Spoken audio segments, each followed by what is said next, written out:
നമസ്കാരം. കഴിഞ്ഞ ദിവസം പിണറായി വിജയൻ മുഖ്യമന്ത്രി വി.ഡി. സതീശനെക്കുറിച്ച് പറഞ്ഞ വാക്കുകൾ കേട്ടാൽ വർഷങ്ങളായി ചിരിക്കാത്ത ആളുകൾ പോലും ചെറുതായിട്ടെങ്കിലും ഒന്ന് ചിരിച്ചു പോകും. അതൊന്ന് കേട്ടു നോക്കാം. മുഖ്യമന്ത്രിക്കുള്ളൊരു പ്രത്യേകത വസ്തുതാവിരുദ്ധമായ കാര്യങ്ങൾ ആവർത്തിച്ച് പറഞ്ഞുകൊണ്ടിരിക്കുമെന്നുള്ളതാണ്. അതിനെ ഒരു തരത്തിലുള്ള ജാള്യതയോ അദ്ദേഹത്തിന് കാണുന്നില്ല. താൻ വഹിക്കുന്ന സ്ഥാനത്തിന്റെ പ്രത്യേകത മറന്നുകൊണ്ടാണ് വസ്തുതാവിരുദ്ധമായ കാര്യങ്ങൾ അദ്ദേഹം അവതരിപ്പിച്ചുകൊണ്ടിരിക്കുന്നത്. കേട്ടല്ലോ, മുഖ്യമന്ത്രി വി.ഡി. സതീശൻ വസ്തുതാവിരുദ്ധമായ കാര്യങ്ങൾ യാതൊരു ജാള്യതയുമില്ലാതെ ഇരിക്കുന്ന പദവിയുടെ മഹത്വം പോലും തിരിച്ചറിയാതെ പറഞ്ഞുകൊണ്ടിരിക്കുന്നു എന്നാണ് നമ്മുടെ ബഹുമാനപ്പെട്ട മുൻ മുഖ്യമന്ത്രി പിണറായി വിജയൻ പറഞ്ഞിരിക്കുന്നത്. എനിക്ക് പിണറായി വിജയനോട് ചോദിക്കാനുള്ളതും അതുതന്നെയാണ്. താങ്കൾ മുഖ്യമന്ത്രി കസേരയിലിരുന്നപ്പോൾ വസ്തുതാവിരുദ്ധമായ കാര്യങ്ങൾ പറയുന്നതിൽ ജാള്യതയുണ്ടായിരുന്നോ? താങ്കൾ ഇരുന്ന ആ കസേരയുടെ മഹത്വം തിരിച്ചറിഞ്ഞുകൊണ്ട് തന്നെയാണോ താങ്കളും വസ്തുതാവിരുദ്ധമായ കാര്യങ്ങൾ പറഞ്ഞുകൊണ്ടിരുന്നത്? എന്തിനാണ് ജനങ്ങളെ വിഡ്ഢികളാക്കാൻ ശ്രമിക്കുന്നത്? താങ്കൾ പറഞ്ഞ കാര്യങ്ങളെല്ലാം ജനങ്ങൾ നല്ലതുപോലെ കേട്ടതുകൊണ്ട് തന്നെയാണ് 35 സീറ്റ് എന്ന അതിദയനീയമായ ഒരു തോൽവി ജനങ്ങൾ താങ്കൾക്ക് നൽകിയത്.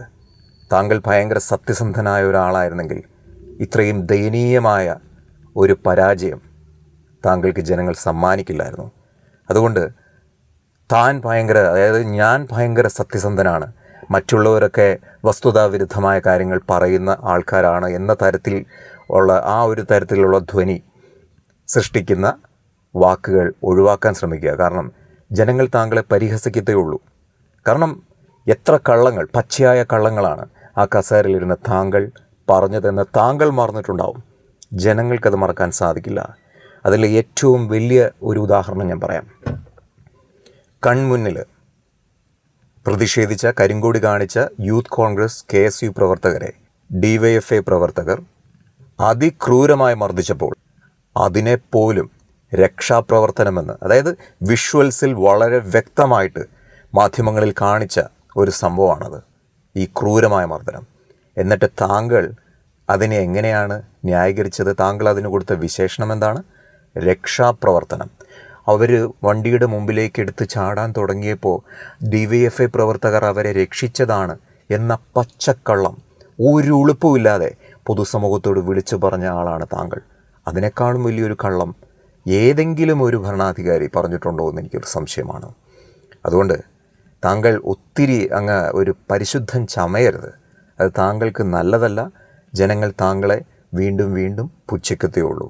അതുകൊണ്ട് സ്വയം ചെയ്ത തെറ്റുകൾ ഇടയ്ക്കൊക്കെ ഓർക്കുക, എന്നിട്ട് മറ്റുള്ളവരെ വിമർശിക്കാൻ ഒരുമ്പെടുക. അതുകൊണ്ടാണ് ആദ്യം മുതലേ പറയുന്നത്, താങ്കൾ പ്രതിപക്ഷ നേതാവായി ഇരിക്കുന്നത് CPM-നും LDF-നും ഒട്ടും ഗുണകരമല്ല. കാരണം താങ്കൾ പറയുന്ന ഓരോ വാക്കുകളും ഒരു ബൂമറാങ് പോലെ താങ്കളിലേക്ക് തന്നെ വന്ന് പതിക്കും. കാരണം സ്വയം ചെയ്ത തെറ്റുകൾ മറ്റുള്ളവർ ചെയ്യുമ്പോൾ അതിനെ വിമർശിക്കാൻ ഒരു അവകാശവും താങ്കൾക്കില്ല. ആ അർഹത, ആ യോഗ്യത താങ്കൾക്കില്ല. അതുകൊണ്ടാണ് സ്നേഹത്തോടെ പറയുന്നത്, ദയവ് ചെയ്ത് ആ പ്രതിപക്ഷ നേതാവ് എന്ന ആ പദവി വേറെ മറ്റാർക്കെങ്കിലും കൊടുത്തിട്ട് പുറത്തിറങ്ങി ഒരു സാധാരണ MLA ആയി മുന്നോട്ട് പോവുക. അതാണ് താങ്കൾക്ക് നല്ലത്. അല്ലെങ്കിൽ വളരെ പരിഹാസ്യമായിരിക്കും. നന്ദി.